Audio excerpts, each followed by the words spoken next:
The question is not why the behavior, but why the pain.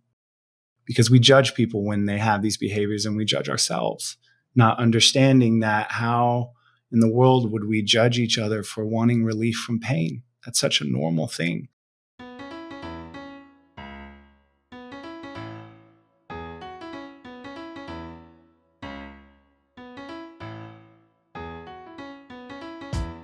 "83% of Americans identify as not very happy, which can hold you back and negatively affect your relationships and your business. On this podcast, we discuss the proven steps to happiness so you can restore balance and rekindle your joy."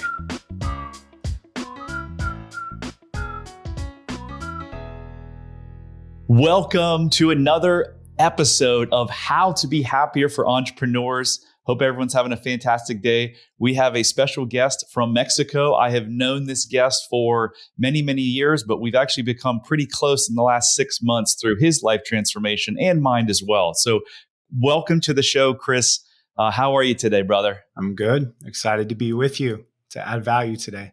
Awesome, man. Well, I know you've got a lot of value to add. And as we always do, we just hit right out of the bat, right out of the gate with a hard-hitting question. So take us through, man, your story is really, really inspiring. Could you take us through the challenges and the pressures in your life that led you to rely on Xanax and ultimately the suicide attempt? And what were the key moments that pushed you to seek help? Yeah. So my story really begins with a lie. Going years back, I had cheated on my wife, and I harbored a secret for many years. And as I look back, that was really the first time that I held on to something at that level. And as I look back on my story, I could see that that was really kind of one of the first dominoes that led to my unraveling. As they say, you're only as sick as your secrets. And so what happened in my particular case is I'd been running companies for about 19 years. And anyone who's listening as an entrepreneur knows there are ups and downs, whether it's 2008 or personal things that happen in your life. And I found myself in a place of just being completely burnt out. And then everything came to a head. I ended up going through a divorce after being with someone for 10 years, a very, very difficult thing. I underestimated that process. And at the time, around that particular time, I had bought an education company. And about a year and a half later, from buying that education company, finalizing the divorce, I found myself with nothing left in the tank, zero. And unfortunately, with the company that I bought, I ran into some challenges and I just was not in the right headspace to run a new company. And I was finding myself failing and having to go back with my tail tucked between my legs to basically take this company that I had purchased and go back to the person I had purchased it from to say that things are not going well and I need help. And I found myself I was actually out in Portugal. And I was taking a week or two just to breathe from everything, just to try to get away from it all. And I'll never forget the call that I was on. It was myself, my COO. And on top of that, we had my business consultant at the time. And the goal initially was to try to navigate a difficult transition that we were going to go to. But the conversation ended up being with a hard-hitting truth. And that is, Chris, if you wait to sell in 6 months, this is going to be an absolute nightmare. And if you sell now, it's going to be really bad, but you got to get out. And I remember getting off that call and I remember the feeling in my stomach that set in. And I remember thinking to myself, I have no strength to navigate what is now going to be one of the most difficult challenges of my business career. And so if you fast forward a few weeks, probably about 6 weeks, I found myself finalizing the sell back to the person that I bought it from. And the last week of the sell happened to coincide with me being in Honduras doing a building project with basically a mastermind or a brotherhood of men that I was leading. This was a group about vulnerability and radical honesty, yet myself as the leader, I was fearful to really expose who I was. And this is a lot about what we're going to talk about today. Why was that fear there? What kept me from being in a place to lead with honesty, even though that's what I wanted in this community that I built. And I started having anxiety attacks in Honduras. And when I started having anxiety attacks in Honduras, we needed to figure out something to do because basically I couldn't sit still. My body started shaking. And just so you understand, I've never had anxiety attacks. I have no pre-mental health issues, never taken prescription drugs in my life. But what was decided in that moment was, well, he's having anxiety. Let's get some anti-anxiety medicine. It's what you do. It's Western thinking. Take some medication to help. And so we went down and got some Xanax from a pharmacy, and just like Mexico or anywhere else, you can just buy it over the counter. No telling what was in this Xanax. This is not from the US. And so as I took it, unfortunately, I had a very adverse effect. Within 48 hours, I went into onset depression from the medication. Now, as I tell you the story, I don't have an understanding that this is the medication. I'm interpreting it through my circumstances. Like, I just have a lot going on. I didn't understand that it was exacerbating it. And then within about 4 days, I was working out on the roof, helping do this building project while simultaneously dealing with the sale of this company, under immense stress, dehydrated, just not in a good place. And I went into what are called benzos hallucinations. Now, I won't or understand anything I'm about to tell you about benzos, but when I say benzos or benzodiazepines, I'm referring to the family of drugs of Xanax, Valium, Klonopin, Ativan. People have heard of these. And as I'm on the roof working, I basically have a hallucination of three things. Now, I'm not seeing things, I'm not hearing things, but I am being guided internally. Like, I move into the place of the observer. And three things happen on that roof. Number one, I hear that basically, Chris, your life is over. It's done. There's absolutely no way out of this situation. Now, that wasn't true. I had a plan in place. It was going to suck. But this is what benzos do. They exacerbate everything. And so in that moment, I felt there was no way out. The second thing that began to happen is my life started playing out before me, like different moments. And this self-condemnation and hatred set in that I had never experienced before. And what I began to hear is basically, Chris, you're a complete fraud. Everything in your life you have ever done has been out of ill will.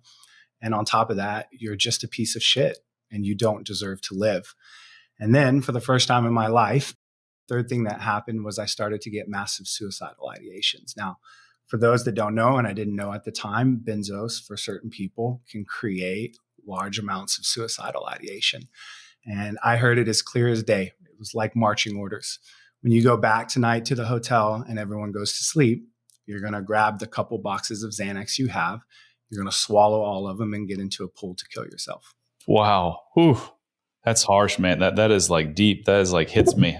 And I've heard this before, but hearing it again, it's just like, oh my Lord, that's some powerful stuff. And so I did. And luckily my friends, and these are my brothers, part of this brotherhood and guys I've known for years, heard me thrashing around in the water. Now, I blacked out. I don't remember it, but they had to fish me out of a pool in the middle of the night. You can imagine what that felt like for them. And when I woke up, I was in a Honduras hospital. And all I know is after getting my my stomach pumped, basically I came to, and I remember, Brad, the shame and the guilt that came over me, because I realized what I just did. I just tried to take my own life while basically building a church in Honduras on my own brotherhood trip. And I couldn't fathom why I did what I did. And it wouldn't be for 7 months until I understood the underlying driver under this, obviously, which is benzodiazepines. But at the time, I owned it. It's what I did. It was the choice that I made. And so when I got back to the States to be with my family, my body was convulsing and I couldn't formulate sentences. And everyone was deeply scared because we didn't understand what was happening. Was I underwater too long? Did that amount of benzos do something to my brain? Did I have potential brain damage because no one knew how much water I took in? So now all of a sudden there's these variables. We're not quite sure why Chris is responding this way, but it's not good. We need to send him to get help. And so we did. And I went to one of these, what are considered like high luxury facility rehabilitation centers. And what I'm about to share is my experience. I cannot speak on behalf of all rehabilitation centers. I can only tell you my story. But when I got there, and I woke up in the bed at the facility, my body's convulsing. I can't formulate sentences and I don't know what's wrong. And so they said, we need to send you in to see a psychiatrist immediately. And so I went in and he saw the way I was responding and he said, we need to put you on medication. And I remember communicating, I've never taken medication, prescription. And obviously he said, this is what you need to do. And I grew up in a family where you trust the doctors and you take the medication. It's what you're told. And I walked out of there on 5 prescription drugs: lithium, Wow. Prozac, baclofen, antipsychotics, the works. Good Lord. And so now I have even more variables in play. So I can't split test and understand what's going on because it's just getting more layered. Now, the one thing that didn't happen, which is what should have happened, was they didn't continue me on a benzos. So now I'll begin a journey of going into basically benzos withdrawals. Oh my Put Lord. that into perspective. Benzos withdrawals are worse than heroin withdrawals. I've heard they're just brutal to get off of. So what happens is basically when you try to get off benzos, for some people, they take over the firing of your neurotransmitters. So when you get off, your brain doesn't pick back up the responsibility. So basically, I can't function. And unfortunately, my lack of functioning is perceived as not trying within this community. And they diagnosed me, I'll never forget, with severe anxiety, severe depression, and psychosis. Now, those are just primary side effects of benzodiazepines, but the doctors communicated to me and my family that I was the origin of this. So now I have these doctors telling me this, and I know nothing about these things. I hear about them, but I don't know what it is to experience, depression or anxiety or psychosis. And so about after a week of not being able to perform within this facility and show up, because basically I was locking myself in the room because I couldn't function, and I felt like the biggest pansy in the world. Right? Everyone is rooting me on and I can't function and I don't understand why. Chris, let me jump in and say something, because you've said an immense amount of powerful stuff, but what you went through in that experience of this is what Western medicine does: diagnose, label, and give you drugs, be told that you have a disorder. Well, not only you, but hundreds of million Americans are on a antidepressant or anti-anxiety drug. And I don't know the number that should or shouldn't be on it, but I can assure you it's not 100 million. It probably should be less than 10,000. There's nothing, if you're listening to this and you're like, oh my God, I can relate. There's nothing wrong with your brain. There's nothing wrong with your brain. Your brain is actually doing what it thinks it needs to do to protect you from something it thinks is more harmful. And we'll get into that more as we go, and we'll talk about the subconscious mind. But I just had to say that if anyone's listening and you've been told by a doctor, you've got this disorder, this disorder, this disorder. No, your brain has no disorder. It is doing exactly what it should be to protect you from something that it thinks is worse. But when we figure out this thing that thinks it's worse, it's always an untruth that was formed at some point in your life to protect you from some stress or trauma.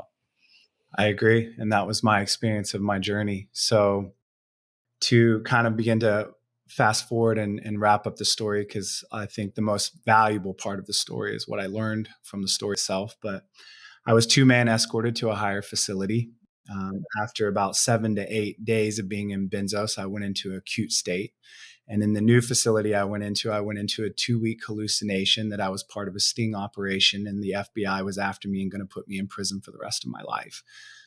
I believe that the patients were undercover FBI. They were filming everything I was doing and it was being broadcasted to the world, and people were telling each other to turn on the news. Chris is being taken down in a sting operation.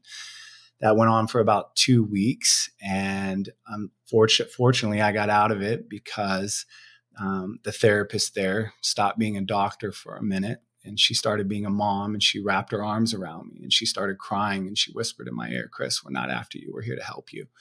And the sincerity that I saw in her was like a seed that was planted. And the way I would describe unraveling it would be like watching The Sixth Sense.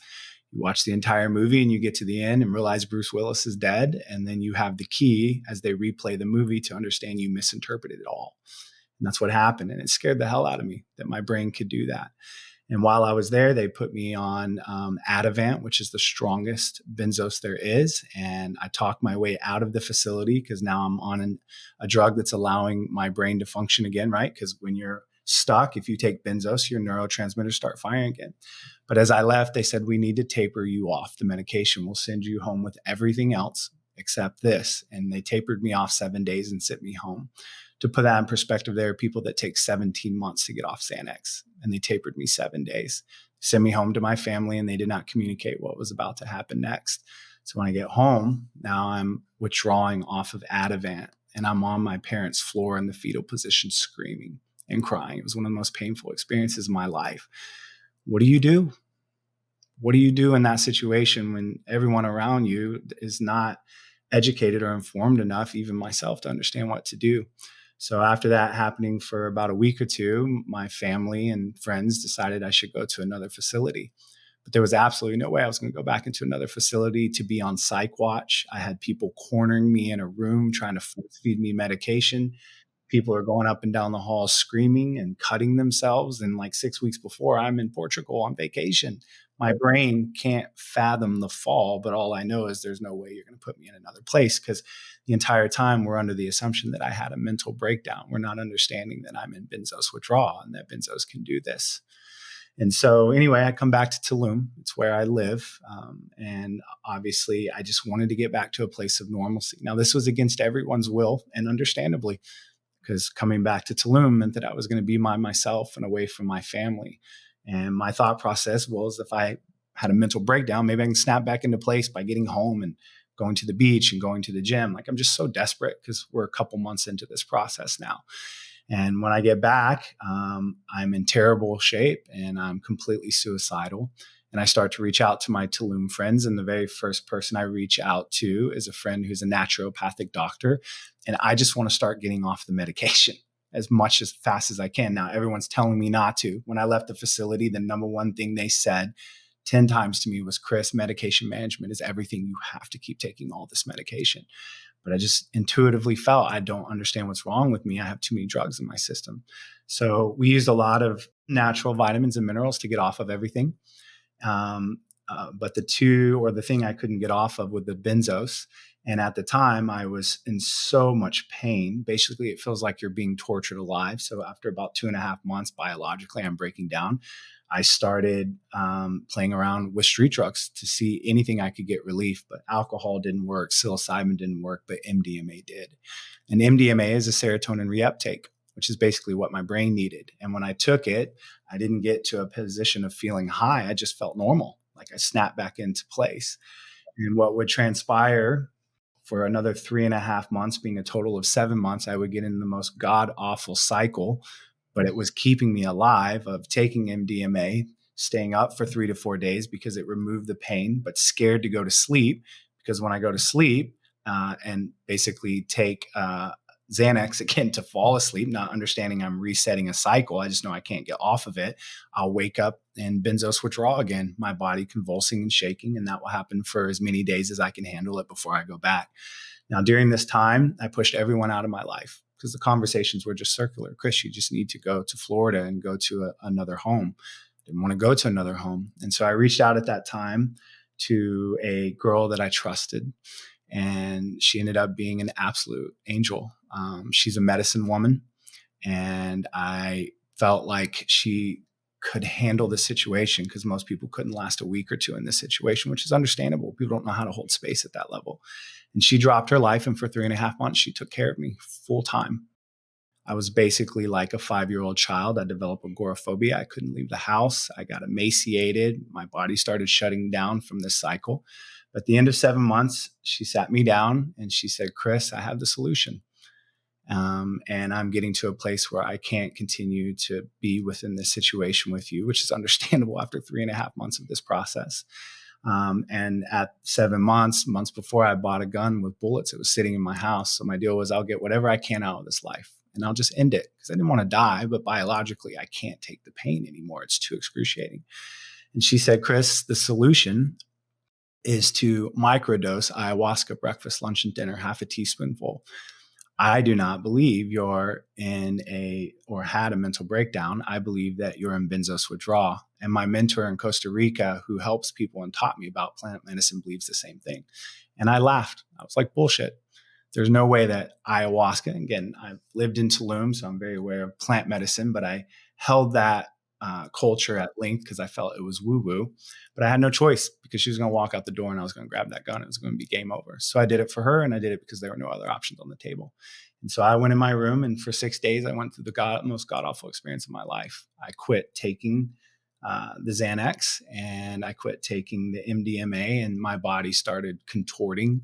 I started passing out and disassociating because the pain level was so high. I was beating myself in the face. And about 6 days of being delirious, I passed out and I woke up and I was lucid for 90 minutes. And then from day 7 to day 15, my health doubled every day. And I was basically cured. And I remember scanning my body after 2 weeks. No depression, no anxiety, no psychosis. What the hell just happened? I couldn't believe it. I couldn't believe, because I thought, and the hell within the hell was, I thought I was permanently disabled, that I was going to be like this for the rest of my life. And now all of a sudden I'm well. And so I began to read medical journals and to study and to research. And I understood that I was in a withdrawal from benzos for 7 months. And what happened was that the particular ayahuasca I took acted as a mediator between the benzos and my brain. And basically it passed the baton back so that my brain would start functioning again. And basically neurologically, it saved my life. So Chris, they diagnosed you with depression, anxiety, psychosis. Do you have any of those three today? Absolutely not. Yeah. So did you ever have any of those three? No, I mean, I would say that I've experienced anxiety, and I think we all experience depression to some extent. But Sure. if you're talking about from a generalized, like chronic depression, anxiety, no. But I've had circumstantial moments of it. But no, I've never had any pre-mental health issues in my life. Yeah. So the title of today's podcast is The Performance Trap: Why It Exists and How to Escape It. Before we get into the lessons learned, or maybe the lessons are going to be woven in here, tell us what that is. What is the performance trap, and why does it exist, and how do we escape it? So I began to have to understand two parts of my story. We just talked about part 2, which is what happened when I put that pill in my mouth. But my real interest began in the first part of the story of how did I get to a place that I pushed myself so hard that I started having anxiety attacks, and we needed to get anti-anxiety medicine. Like, that's on me. That was the culmination of my choices. So why did I drive myself so hard? And so I began to get trauma informed to understand my story. And basically I would describe it as this: we all have these behaviors in our lives that we're not happy with. We do things like we're workaholics. We use drugs. We use alcohol. We might overeat. We might binge on Netflix. We might lose ourselves in sex, whatever it is. But we have these behaviors and we feel shame and we feel guilt for them. But I like what Dr. Gabor Mate says. The question is not why the behavior, but why the pain. Because we judge people when they have these behaviors, and we judge ourselves, not understanding that how in the world would we judge each other for wanting relief from pain? That's such a normal thing. And the pain manifests in different ways. Initially, it just might, like, things are off, or sadness, but then it culminates into things like depression and anxiety. And we don't understand why we feel this way. So we medicate it. We numb, we suppress, right? We shut down. We shut down. We run, we hide. We don't want to feel those things. Who wants to naturally feel pain? And we don't understand where it's coming from. It doesn't make sense, but we identify with the pain. That means something is wrong with me, right? And so what I began to understand is underneath that pain is trauma. And I know people don't like that word, or I'll use another one, childhood wounds, right? I think a lot of people feel like, is this whole thing about trauma? And I'll tell you, based on my experience, it is. 100%. I agree. And I stopped using the word trauma because people think that in order to have been negatively affected as an adult, that you had to be locked in a cage or sexually molested. That you don't have to, as your buddy Gabor Mate says, there's big T trauma. That's what that is. But there's little T trauma. Your sister comes home from the hospital from being born, and you think because mommy and daddy are paying attention that mommy and daddy love her more, and you're not lovable. Exactly. The way I would refer to it is there's whack and lack trauma. Whack trauma is very obvious, right? I was abused. Lack is, it was a slow thing that I did not receive through childhood over time. So basically it's emotional neglect for whatever reason. And it's harder to see because sometimes you can have good intentioned parents in a childhood that looks great, but you don't understand that underneath it, there was an emotional neglect that was happening, because a lot of this is unconscious.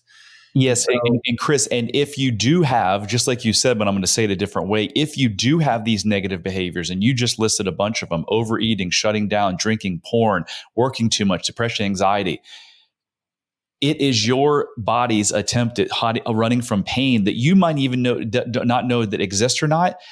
That is from, again, not every time, but 99% of the time is from your childhood. So if you're sitting here saying, God, I wonder if that's why I can't stop doing X, Y, and Z, and you want to know if you have these underlying beliefs, do yourself a favor, take 3 minutes and go to unlocklimitlessyou.com and take our 3-minute 12-question self-love quiz. And it might be the start of a journey that forever changes your life like it did with Chris and mine. Just throwing that out there. Absolutely. So I will say that I began to understand that trauma comes predominantly from two places, either what we experienced in our childhood, or there's also what is called inherited family trauma or epigenetics. And epigenetics is the science of how trauma travels through the genes. So you can be experiencing in your life feelings, emotions, behaviors that don't even belong to you. It was unprocessed trauma generationally back. I'll give a prime example of my story. My grandfather committed suicide by driving his car off a bridge when he was 45 years old. My mom killed herself by driving her car into a pole when she was 50. My suicide attempt was at 43. There's no coincidence to that. What was happening in that moment is that trauma was traveling generationally and never dealt with because my family doesn't talk about it. So I believe that there were two aspects to my suicide attempt. There was obviously the benzos, which was a key aspect, but I also believe that there was a current of inherited family trauma and behavior that had not been dealt with that manifested in my life at the point at which I was losing everything because I was scared. And so what I will tell you is underneath the trauma, I've come to realize that for all of us, there's this core belief, a core sentence, and unconsciously it's driving so much of what we do. And this core sentence, we all have some version of it, but we pick it up somewhere in childhood or we inherit it. And the core sentence is this: I'm not enough. I'm not enough. And I began to realize that deep-rooted belief in myself that was unconscious was driving me into a performance-based self-esteem.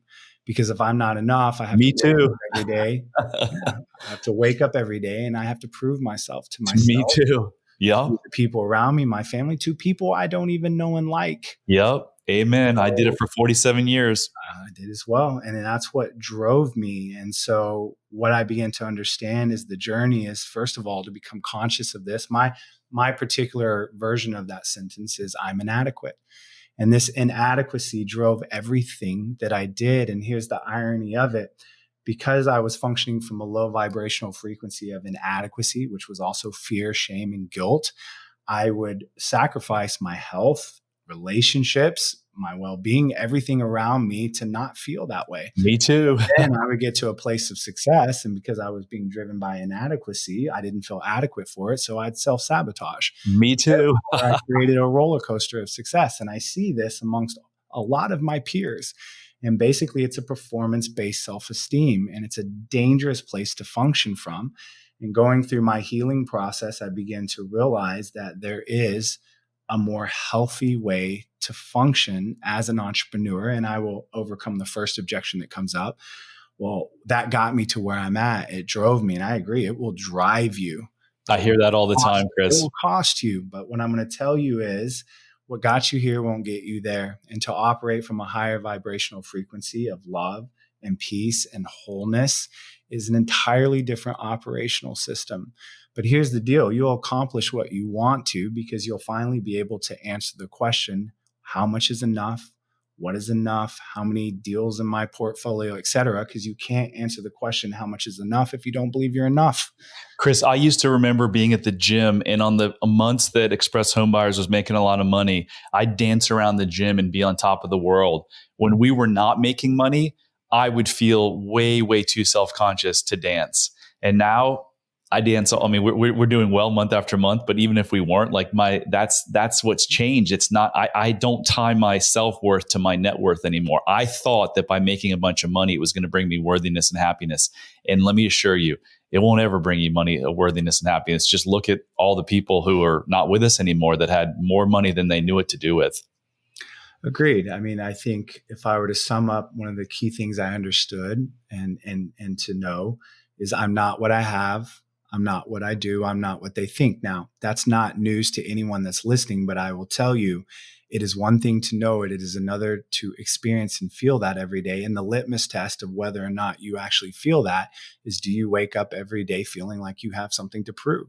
Or do you wake up every day not feeling that way? And that's the true litmus test of whether it's gone the long journey, which is the longest journey we have to take as men, is from our head to our heart, because we have to go through the wasteland that exists between there, which is this pain and this trauma and everything that exists us to get to a place of actually feeling whole. But that is a very difficult journey for us to take because it's painful. If you wake up trying to prove yourself, that means you're not enough. And there's no amount of anything that will ever make it enough. No money, no sex, no women, no cars, no boats, no vacations, no titles, nothing.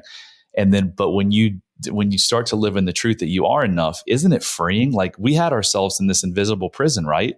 We just ran out of that prison and ran down the road like Shawshank Redemption, heading to Mexico. So, Chris, what do you do now? Well, you've gone through this incredible story. You've learned all these lessons. What are you doing with all of it now? Yeah. So my story has a lot of layers, right? It's a story about big pharma. It's a story about plant medicine. It's a story about, the performance trap, everything we've discussed. One of my favorite parts of the story is, I went through the paper shredder. I went through a complete deconstruction of my life. I lost my businesses. I lost my reputation in a sense. I lost my financial status. I lost my sanity. I lost it all. And when all of that got destroyed, I got destroyed. But on the other side of it, what was to come from this experience, one of the most beautiful parts of the story to me, is that the brotherhood in which I always felt, because I'm a community builder, I help men feel. I'm able to create resonance among men and to help them get out of isolation and stress, which is dangerous, because being in isolation is not good for your heart. The heart thrives in community. It doesn't, thrive in being alone. And so I'm so grateful that the brotherhood has come back around and has come back into being, because the men that were a part of that, a core, continue to want brotherhood and they don't want to be isolated. So I feel much more equipped, because now you have a leader that's functioning from a place of adequacy and wholeness, and needing to feed off of this thing in order to feel good about who I am, because it is not my identity. And the pain that I went through is an experience and has provided a lot of understanding of how I see the world, and to help men get out of, and I'll use your language, but the way that I say it is a prison of their own design, because they're walking around smiling on the outside and broken on the inside. If you've been to enough masterminds, it's all bullshit, right? We are hurting and we are in pain. And so now I run a brotherhood. It was originally called Multipliers. But now it's called Simplifiers. And I think that captures it all. And basically, we are a brotherhood that helps men create the lives they want inside and out, to basically become the men that they feel ashamed for not being. Because even though you're succeeding in your business by financial standards, some listening are, some are failing, but those that are, for the most part, you're failing at home. You're failing in your relationships. And that's a very difficult thing, because you get patted on the back at the mastermind, but you don't feel like you're patting yourself on the back at home, because you don't feel, you're emotionless. You've shut it down, and people, particularly wives and kids, can't have a relationship with an emotionless man. Yeah. And here's the most important part, I think, is that none of this is your fault. It's your brain's attempt at solving something it believes is more painful. And when you can figure that thing out and show your brain that it's not true, you are worthy, you are enough, then everything changes in your life. And if you take that self-love quiz and you get a, lack of self-love or mild self-love, it's not just affecting one area of your life. It affects every single area of your life, because you can't have a deeply connected relationship. You might be making a lot of money. Some people are able to pull it off, but you can also lose a lot of money like I did. Your health probably isn't great, because if you don't love yourself, you're not taking care of yourself. And it goes on, and every area of your life. So it's not like when you fix this one thing, all of the areas of your life become better. I've seen it, Chris. Now you're living it these last however many months. It's a beautiful thing, and everyone has the ability to get there, no matter where you are, suffering wise or hurting wise. It doesn't matter. look at you, Chris. You couldn't get any lower, right? And then look, you've just risen from the ashes, and now you're helping people do the same thing. It's really a beautiful thing. Yeah, I appreciate that. Well, I think we're going to have you back on because there's about 26 other questions I wanted to ask you that I didn't, but that was absolutely phenomenal. Is there anything that I didn't ask that you want to leave the audience with that you think would be valuable? Yeah, if you're listening, I think what comes up is like, where do I begin? Like practically, like what someone's listening and hearing what you're saying and I'm saying, and they feel like, wow, you're reading my mail. So what does that mean that I do? So a couple initial steps is, number one, you have to get out of isolation. Isolation is a dangerous place to be, in your own echo chamber. And I know it's difficult because we isolate because we're ashamed and we're embarrassed. And we live in a hyper masculine American culture where to express emotion and feeling is considered to be weak. But weakness is running and hiding from this. It's not moving through it. And then the second thing is making that decision. It means you have to move into radical honesty. And I know how scary it is to be vulnerable. We love, as Brene Brown says, the vulnerability in other people, but we hate it. We hate it in ourselves.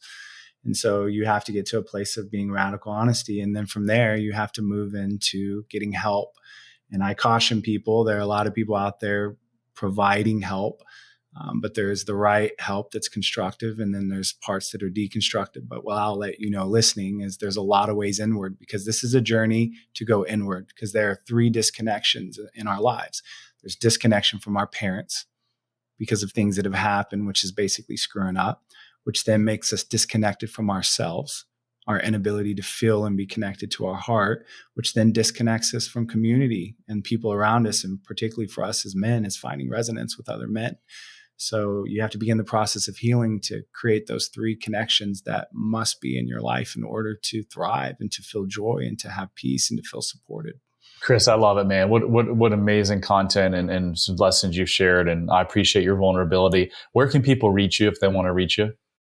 Yeah. So I'm off all social media. I've simplified my life tremendously. So I'm done being in the frying pan of stress that I created for 19 years. So if someone is listening, they can go to simplifiersbrotherhood.com, and you can go there for 2 reasons. Either A, you're listening and what I'm saying is resonating with you, and you maybe want to contact me for whatever reason. And so I've spent a lot of time looking and researching different modalities that can help people, or methods or ways. Or number 2, you want to be in a community because you are ready to simplify, and you're ready to begin this journey because you've had enough. You're sick of it. And you're sick of being caught up in this other world that exists that requires you to grind and push and hustle. And you're just like, you're fed up.